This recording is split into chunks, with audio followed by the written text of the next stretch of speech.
Hey everybody, thanks for tuning in to the Ephrata Community Church Weekly Podcast, a conversation with our pastors and leaders meant to continue encouraging you to know God, know freedom, know purpose, and make a difference.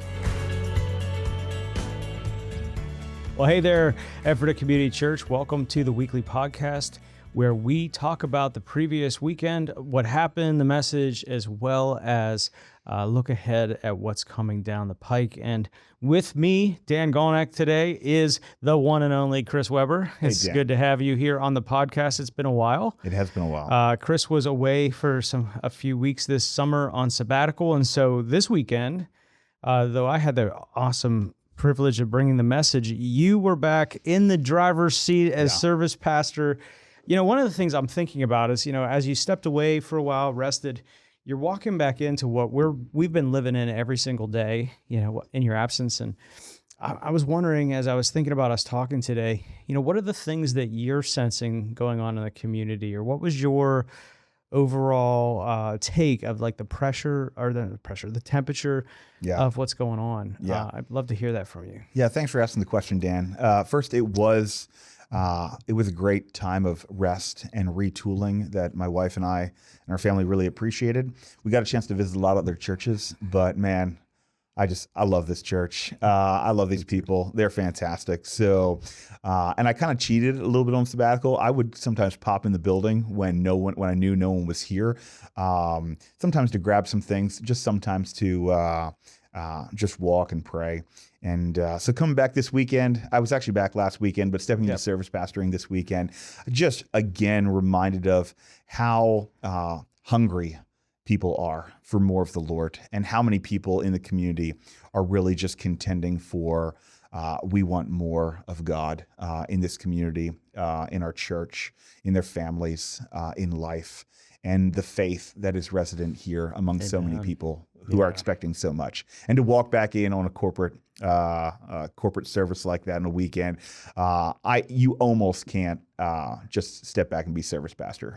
I can barely hold myself together at different points in the meeting.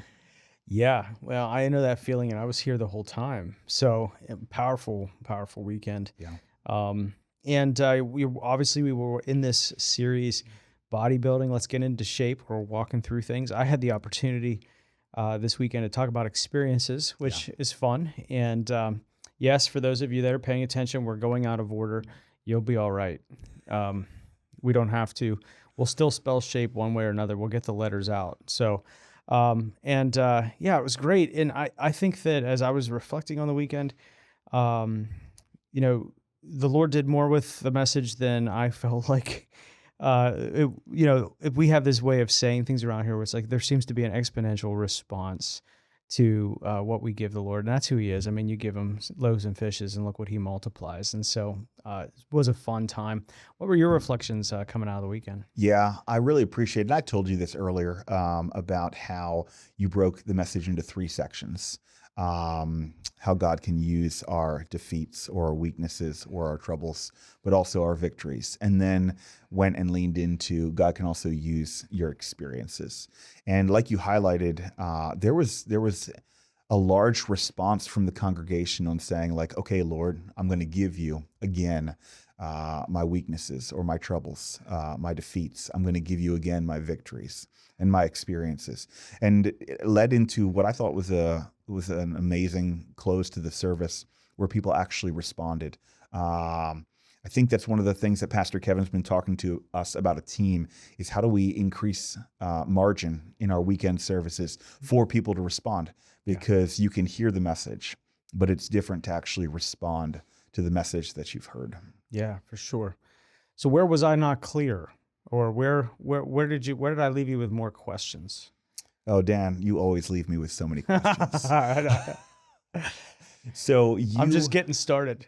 You shared a little bit on weaknesses and strengths, reflecting some of your own stories, but I don't recall you really reflecting on that last part around Yeah, experiences for sure. that I've had that I feel like I carry and steward and can give to others from this experience I've had with the Lord. I would be fascinated to know if there's one that you like had but you left out for time's sake, knowing that as Yeah, speakers we are always balancing the we timing. have to let something go. That's a great question, man. Of all the experiences with the Lord, uh, I think that, man, I'm rolling through the Rolodex. Here's the thing. I actually would mention this because I did preach on this maybe a couple years ago when we did the series where we all shared our personal experience. And I have had incredible encounters with the Lord, where His manifest presence just made Himself known to me in a very powerful and personal way. And the first time I experienced Him was actually in the lowest moment of my life. And so I know that I have such a faith for people when they're in those places for God to meet them. Yeah. And and also I have, though, as I shared, I'm continue to contend for my own healing. I have seen God move in healing for people, Yeah. and so because of the fact that I have seen people healed, the faith that I have for people when I pray for healing is, I'm always wanting more, but I have so much faith in Yeah. those moments, because even there's times where I've prayed. I'm just gonna be honest with all you listening. There's times where I prayed probably C minus prayers, and God still answered them. So I don't have great confidence in this guy, but I have great confidence in His power. Yeah. And without going into the long stories, I mean, those are some experiences I've had with the Lord, which just can kind of bring in great faith in moments where I have the opportunity to minister out of them. What about you? I mean, you have Yeah. some great stories. Yeah, it's a little hard to separate where God encountered, like a God encounter, from what was also partly a victory or partly a defeat. Agreed. Yeah. But I think I said it at the Saturday service, but neglected to at the other weekend services, was that oftentimes the Lord takes an area where we have trouble or there's defeat in our life, and that's actually the area of greatest impact in our lives. And it's not unlike the enemy to target a specific area like that. And it's not unlike God to redeem what happened in our lives. So I was listening to your message this weekend, just reflecting. I regularly find myself in front of a microphone. I don't mind it, but it's not like the love of my life. And I also find myself in a number of situations where I lead a lot. And reflecting back on my time in high school, I was late in my high school career. I was put in a situation where I was class president of a smaller group, and the class that I was leading really didn't like the other half of the class. So there was a lot of conflict right in that class. So that whole year of high school was just full of a lot of contention. And I'm supposed to try to lead, and these two groups do not get along at all, which almost sort of makes you feel like you put a stake in the ground. You're like, I'm never doing that again. So I thought that was kind of funny. And then I regularly, of course, like I said, speak using a microphone. And in high school, all 4 years of high school, would have just been mercilessly mocked for how I spoke. Okay. So it's just fun to look back as we think about, nope, God can and does redeem. I would be interested in talking a little bit about how do we hold that past, whether it's victory or defeat, or even an encounter we have with the Lord. How do we hold that or steward that going forward to help, not help, but to facilitate the Lord actually redeeming that and seeing fruit come out of that? Are there ways in your life where you have stewarded, like, that happened, but I'm not letting that go until I see that redeemed? Or are there things that you do as a regular part of life that you think help take those experiences and bless other people? Wow. I think that I have grown in the discipline of reflection, and I think that's actually really important. and specifically the reflection, and we've used this even with our 21 days of prayer and fasting booklets, where at the end of the day, reflecting back on the day, where did you see God move? Maybe in seasons of our lives, we live such frenetically paced lives that like taking even on a weekly basis, a quarterly basis, whatever, pausing, seeing things. I think just daily reflection actually allows us to see what I would say maybe are the micro movements of God. Yeah. And actually apply those to the next day, which is a big deal. That's a small practice. But go back to Israel when they step in the Jordan, God stops the Jordan River and they're able to cross over, and he instructs them, hey, the 12 tribes, go grab a stone and lay an Ebenezer so that your children can go and you can remember what God did here. Yeah. And I think, that's a biblical pattern that we have to be intentional about. And so I don't know if I'm answering you practically, but I do think a discipline of, a habit of following Jesus is to pause, to place in those spiritual Ebenezers and be like, yes, I will not forget about this, because I think that many times we're placed in new situations and we have the ability to look back to those Ebenezers and we can trust forward and apply the faith from them in the current situation. I think that's what our life with Jesus is supposed to be like. And I think if we have a pace of life where we don't actually stack the stones, then we'll miss out on those opportunities and we won't be able to actually apprehend what God's already done for the faith to see him move even further. So I hope that's my best answer in the moment. No, that's helpful. I was just thinking one thing I would probably add to that for me personally is how I choose to reflect on what has happened, victories and setbacks, and experiences with the Lord. Like there's a way to reflect that I feel is not as helpful, even in hard seasons where the event or the season kind of imprints on you as far as like, man, that was just brutal. It was just so difficult and so hard. And while that is true, and you can and should be able to acknowledge the difficulty there, I always personally like to look for like the little bit of gold in the difficulty and pull that out and choose to latch on as I reflect and remember to that piece right there. So there would have been a season a couple of years ago that it was harder in leadership. And I found myself, when I was talking about it, reflecting, or even just thinking about it, thinking about how difficult that season was and the challenges that I faced and the broken relationships and the different things. But I shifted and started declaring that, like, hey, that was a hard season, but I wouldn't trade it. Yep. Because I learned things that I would not have learned otherwise. Mm-hmm. So it was an acknowledgement of the hard while gearing myself for, I found the goodness of the Lord in it. I found the redemption of God in it. And I think focusing on that, choosing to highlight that, as I even retold the story to myself, makes it almost easier for God to bring the gold to the surface there. Yeah, man. I mean, that's great. I mean, that is Romans 8:28, 100%, right? And that's the thing is, even as you're talking, I'm thinking about, I had a season of ministry where I specifically, coming out of it, could have chose to tell the story that it was a complete and utter failure in my mind, right? And what I actually learned from that was forged in that season of difficulty was actually what defined me as a leader. And I actually discovered my identity as a pastor through a season of what would not be considered in the world's eye successful ministry. Sure. And yet the Lord used that to form me into who he was calling me to be so that I could lead in the next season. And that season shaped me. I would never trade for it. Yeah. Now, I'm going to be honest, I kind of wish I didn't have to go through it to have the fruit of it. There.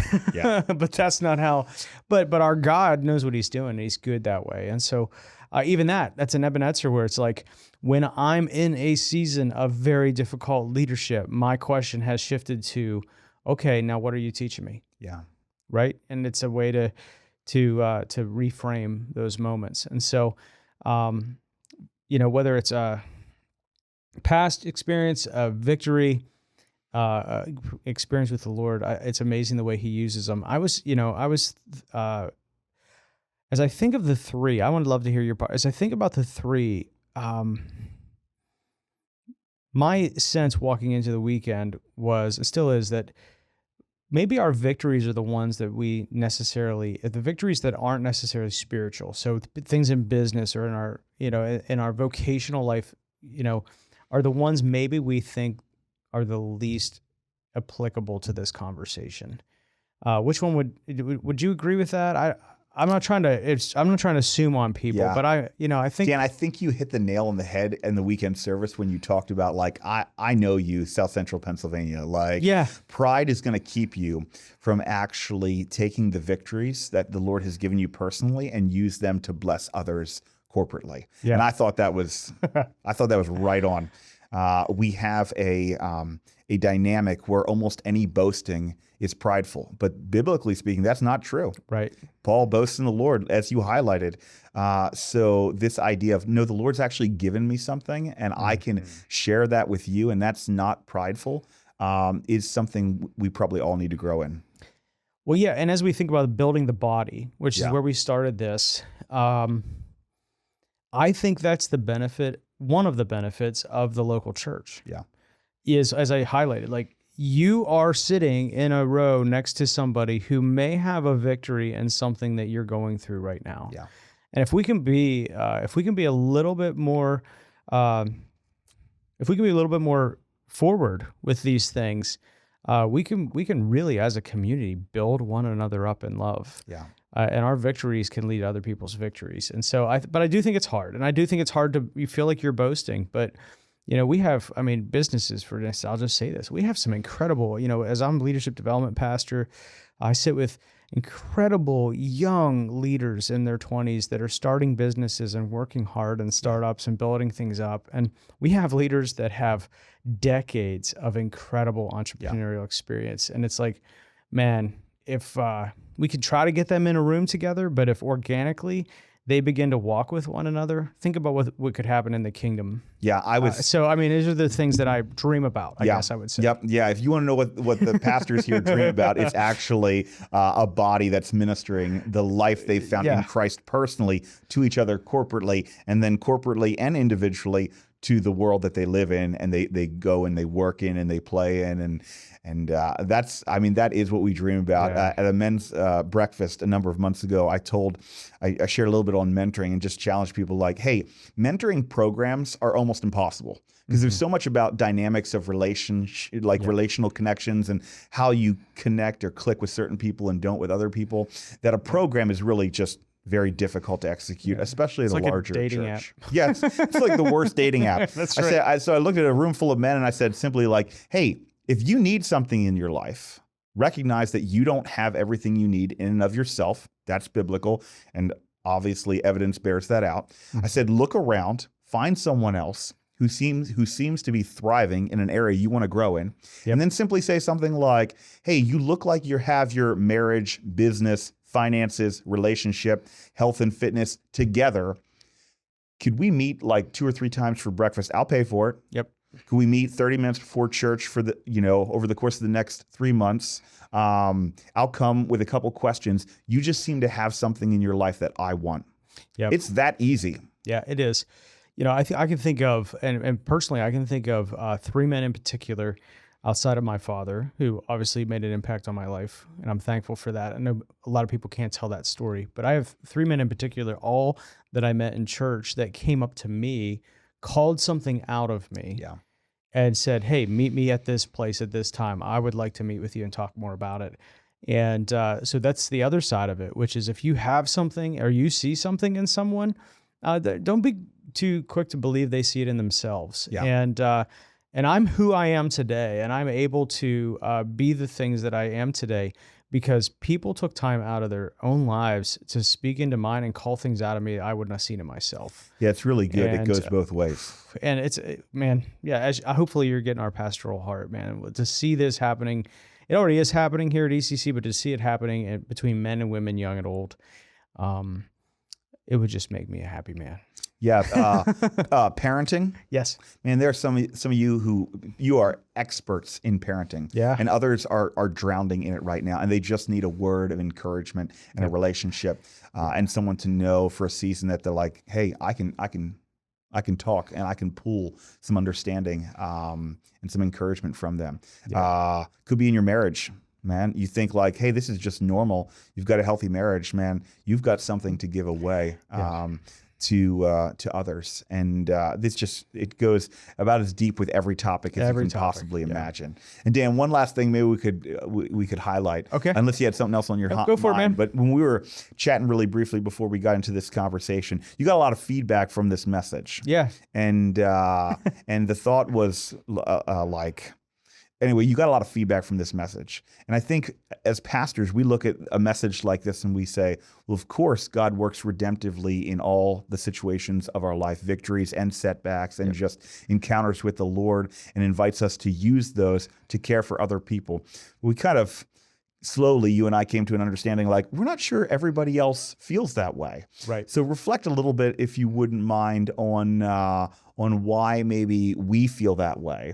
And the invitation for the whole church to actually minister out of the redemption of the Lord in their lives personally.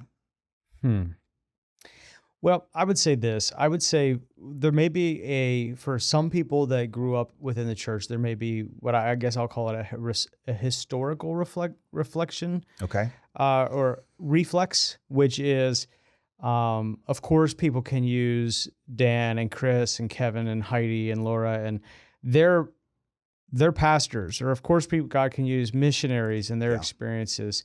My experiences aren't all that exciting, or how could God ever use me? So they don't even necessarily have a frame for that, because they don't understand that ministry is way more than what happens for 30 minutes on a platform on a weekend. Yeah. I think that's part of it. And I think the other part of it is that what you've already kind of mentioned, we've talked about, like, the enemy wants nothing more than for the church as a whole to be robbed of its priesthood. And so if he can keep us from understanding the things that God can use in our lives for the kingdom advancing, he's winning. And so he wants to riddle our bad experiences with shame, and he wants to lie to our victories with pride. And he's absolutely, I think he's actually sometimes fine, stepping on a limb here, but I think he's fine with us having personal experiences with God if they're only going to stay with us. Man, that's something to pause and reflect on. I think probably our whole pastoral team would like to look right in the camera on the podcast and say, like, hey, when we have areas of our life that the Lord redeems and uses, victories, defeats, encounters with the Lord, they largely turn into sermon illustrations. That's right. And maybe a handful of people we work with. But the reality is, we work and we serve the church. So we work with a lot of Christians. You guys, you're out there in the world more than even we are on a daily basis. So, man, our heart and our passion as your pastors is for you to apprehend the understanding that, man, God will take your victories, your defeats, your encounters with him, and he wants to take those and spread them spread those things in the places that he has called you to be. And man, if you can apprehend that, and this past weekend, I felt like the congregation, they got it, man. Yep, it was They're beautiful. ready to go. It was beautiful. Nothing's wasted with God. That's right. right. We appreciate you all leaning in. Appreciate you listening with us this week as we look back at the week past, and we look ahead next weekend. I believe Jim is bringing the message, but sounds about right.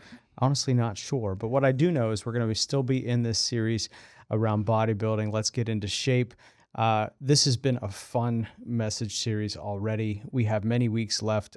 Make sure you mark your calendars for the weekend in November when Randy Clark's going to be here and Mike Van Holt's going to be here from Global Awakening. Sign up for our e-news to get all the things that are happening here at Ephrata Community Church. We have so much that we could never share in a podcast or in an announcement, but we'd love you to be a part of it. Bless you this week. We love you. We'll see you soon. Hey, thanks again for joining us today. We hope that you've been encouraged by listening. You can listen to previous episodes, find additional resources, and of course, learn more about us at EffortaCommunityChurch.com.